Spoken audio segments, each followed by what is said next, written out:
The Antichrist does not die. 4 things about the Antichrist people don't know.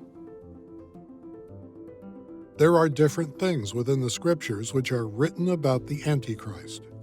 For instance, he will claim to be God and will demand to be worshipped. He will blaspheme God. He will display miraculous powers. These are some of the most known things about the Antichrist. But we are going to look at 4 things that most people do not know about him. 1. The Antichrist and the false prophet don't die. Hell and the lake of fire are not the same thing. They are 2 different places. The Bible indicates that death and hell are the temporary destination of the unsaved dead. However, the lake of fire is eternal. According to the Bible, the lake of fire is the second death. Now, what a lot of people don't know about the Antichrist and the false prophet is that they are the first 2 individuals that will be thrown into the lake of fire.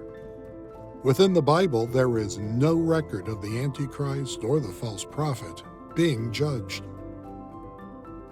The great white throne judgment occurs in Revelation chapter 20, verses 11 through 15. However, the Antichrist and the false prophet are cast alive into the lake of fire. Revelation chapter 19, verse 20. Then the beast was captured, and with him the false prophet who worked signs in his presence, by which he deceived those who received the mark of the beast and those who worshipped his image. These 2 were cast alive into the lake of fire, burning with brimstone. This should show you just how evil the Antichrist and the false prophet are. Every other sinner and unbeliever in human history will face judgment during the great white throne judgment in Revelation chapter 20, verses 11 through 15. But these 2 beings will be cast straight into the lake of fire alive. The Bible explicitly tells us that they are cast into the lake of fire alive. The Antichrist does not die, but rather the beast and the false prophet receive special treatment. They are cast into the lake of fire before the great white throne of judgment holds court. The Antichrist will end in the lake of fire. He will not rule forever. He is just playing his part, just as the devil has ordered him.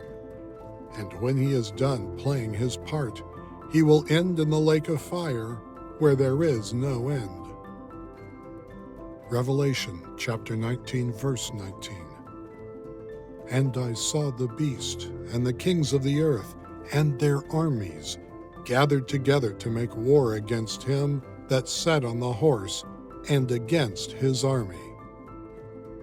These things about the characteristics of the Antichrist, or what the Antichrist will do, is not something we should just listen to and nod our head like we understand everything. This is a warning from God to us. This is also to remind us that the time that the Antichrist will come is nearer than ever, and we must be prepared. The Antichrist will not come to joke with anyone. He is coming to rule. He is coming to deceive people. He is coming to perform miracles and cause people to stumble, and even then the elect will fall too. This is to warn you. This is to let you know that you need to stay focused and keep looking at Jesus. 2. He will have the power to perform miracles. If there is one way to get the attention of people in the world, it is through miracles. There is something that attracts humans to the supernatural. Look at the most successful TV shows in the last decade. 2 of the most successful TV series over the last 10 years are to do with the supernatural. Game of Thrones and the leftovers. Both are supernatural in nature. Human beings are fascinated with the supernatural. People are willing to travel the globe in search of the supernatural. And the Antichrist will come with the false prophet, with the power of miracles.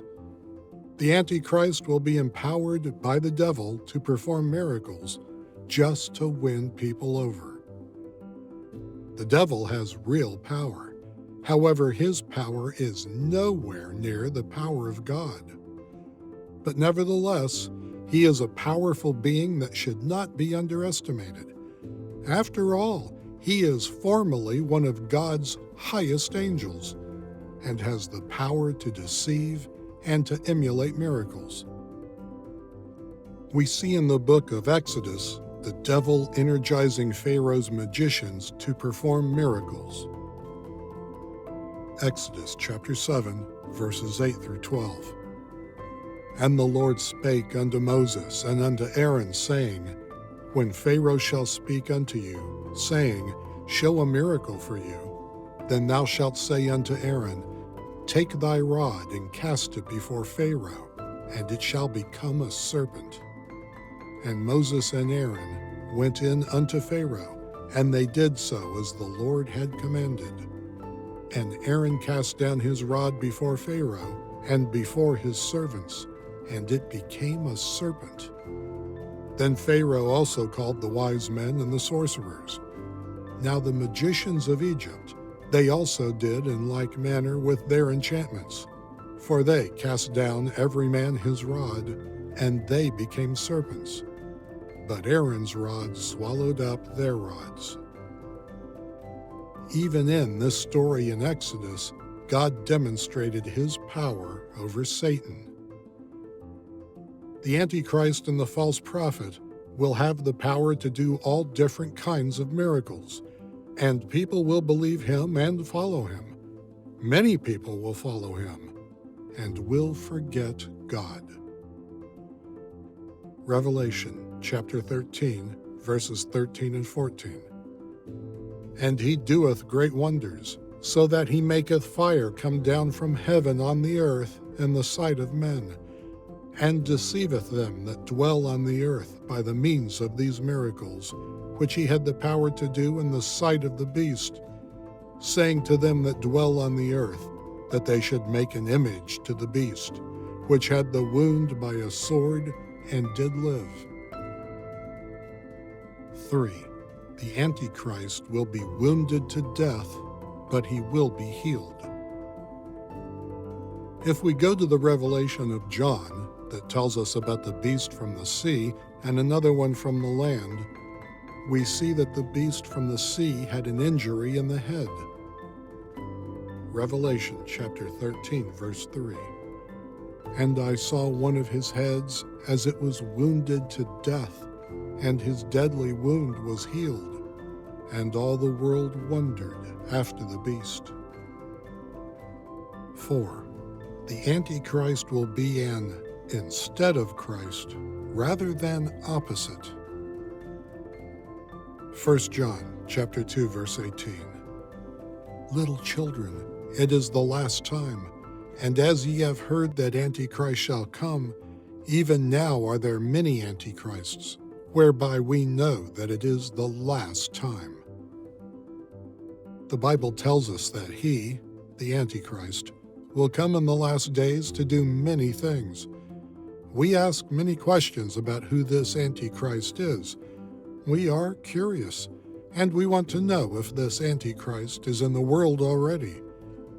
There is no way to know for sure if he is here already, but we do know that his spirit is already here, because the Bible tells us in 1 John chapter 4, verse 3, And every spirit that confesseth not that Jesus Christ is to come in the flesh is not of God. And this is that spirit of Antichrist, whereof ye have heard that it should come, and even now already is it in the world. There are a lot of misconceptions surrounding the being that will be called the Antichrist in the book of Revelation. To clear up some of these misconceptions, we need to start with his name, the Antichrist. The word Antichrists means principally against Christ, or secondarily, it means instead of Christ, that is, a substitute. The majority of people focus on the meaning of the opposite Jesus, rather than the meaning instead of Jesus. Because of this, people envision the Antichrist to be the opposite of Christ. Jesus appeared as a lovely, compassionate, good Christ. Therefore, everyone thinks the Antichrist will appear as a supremely evil person. They think that as much as Jesus went around doing good, healing the sick, raising the dead, feeding the 5,000, shepherding the lost, they think the Antichrist will go around doing the opposite. But he won't, at first. People who envision the Antichrist to be the opposite of Christ have the standpoint that, while Jesus' character and personality, while he was on this earth, was beautiful and attractive, the Antichrist character and personality will be unpleasant and disgusting. As much as Jesus spoke only truth, the Antichrist will speak only lies. However, this emphasizes the idea of the opposite Jesus too much. The Antichrist will be more of an instead of Jesus.